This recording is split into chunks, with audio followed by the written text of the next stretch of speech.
السلام عليكم ورحمة الله وبركاته. أسأل الله عز وجل أن يجعلنا دائما وقافين عند الحق. أولا أفتخر أنني جزائري، والله لي كامل الفخر والشرف أنني أنتمي إلى هذا البلد المبارك. ثانيا أتشرف ولي كامل الشرف أنني احتجزت في مدينة رسول الله لأكثر من 6 ساعات بسبب الدعاء لإخواني في فلسطين. أنا سأقص عليكم ما حدث لي، لا من سبيل القصص أو من سبيل البطولات أو شيء، لا.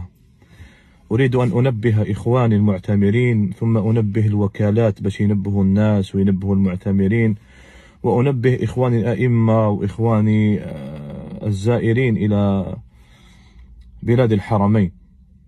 ولن أتكلم لا على نظام من الأنظمة، ولن أتكلم لا على السياسة ولا على شيء، لأنني أنا رجل دين، أتكلم عن قال الله قال الرسول صلى الله عليه وسلم. قبل أيام لم أخرج لا في فيديو ولا شيء، وكنت في مدينة رسول الله صلى الله عليه وسلم. رفدت الهاتف باش ندعي لنفسي والإخواني بعدما سلمت على النبي صلى الله عليه وسلم، وخرجت سلمت على رسول الله ثم خرجت. رفدت الهاتف كالعادة نشارك إخواني لحظات طيبة وندعي لهم، فاغتنمت الفرصة لأدعو لإخواني الضعفاء المقهورين المظلومين. مستشفيات دمرت، مساجد فجرت، أطفال صغار قتلت ذبحت. ألا يستدعي منا هذا كله إلى الدعاء؟ ما نقدروش ندعو وندعو في أشرف المناطق وأشرف الأماكن حتى يؤمن الناس على دعائنا؟ أهذا أمر؟ أهذا إجرام؟ أهذا الأمر عظيم؟ طيب، أنا لم أكن أعرف بأن هذا الأمر ممنوع في بلاد الحرمين، لم أكن أعرف، وأقسم لكم بالله أنني فعلته بطيبة خاطر وبكل عفوية، ما إن أكملت الدعاء إلى أن التف حول العساكر. فبدأ بدأوا الاتصالات وكذا، ومنها نحوا مني الهاتف، فقلت لهم غير الخير، وش كاين؟ غير الخير، ما الذي جرى؟ فقال لك الفيديو اللي درته الآن. وش درت؟ قلت اللهم انصر إخواننا المستضعفين في غزة، اللهم انصرهم على عدوك وعدوهم، اللهم عليك بأبناء القردة والخنازير، اللهم اجعلهم ينامون فلا يصبحون عن بكرة أبيهم. والله هذا هو الدعاء، لم أزد فيه ولم أنقص، ولم أتكلم لا على النظام ولا على من. أنا خاطيني هاد الصوالح، وأنتم تعرفونني جيدا، أنا خاطيني السياسة وخاطيني كامل الأمور. طيب، صدقوني بالله، من 5 مساء وأنا محتجز من مركز إلى مركز، وصلت حتى الأمن العام وزارة الداخلية عندهم. فقلت لهم قلت لهم بالله عليكم، أنا الآن ضيف من ضيوف الرحمن، أنا ضيف عندكم من الجزائر، وأنا من أهل القرآن. كان يكفيكم أن تقولوا لي هذا الأمر ممنوع، وأنا مباشرة نحذف الفيديو. وكما كان الحال لما في أول الوهلة لما تكلم معي العسكري قال لي ممنوع، حذفت مباشرة الفيديو، حذفته مباشرة. صدقوني واحد ما هدر معايا، وأنا صاحب سكر وضغط، ما نقول لكمش كيفاش كنت نحس روحي وكان معايا ابن عمي كان مريض أيضا. أقسم لكم بالله 6 ساعات وأنا محتجز من أجل دعاء في الحرم المدني لمن؟ لأهل فلسطين. وأنا أعرف بأن في وقت مضى كان أئمة يعني يرتقون منبر الحرمين سواء المدينة أو مكة، فيدعون لإخواننا الفلسطينيين ويدعون لغزة ويدعون لفلسطين عامة. فلم أكن أعلم بأن هذا جرم أرتكبه أنا. أقسم لكم بالله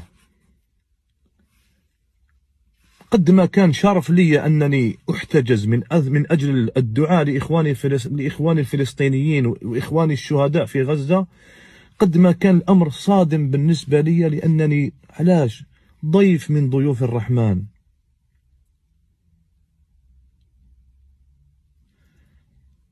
ثم أعامل إحدى المعاملات، يعني ما نقول لكمش، لن أتكلم، أقسم لكم بالله إلى أن سمعت كلمة متهم، إلى أن سمعت كلمة واحد الضابط قال عندي متهم دار فيديو بالدعاء لإخواني في فلسطين. والتهمة ما هي؟ التعاطف مع الإخوة الفلسطينيين والدعاء لهم.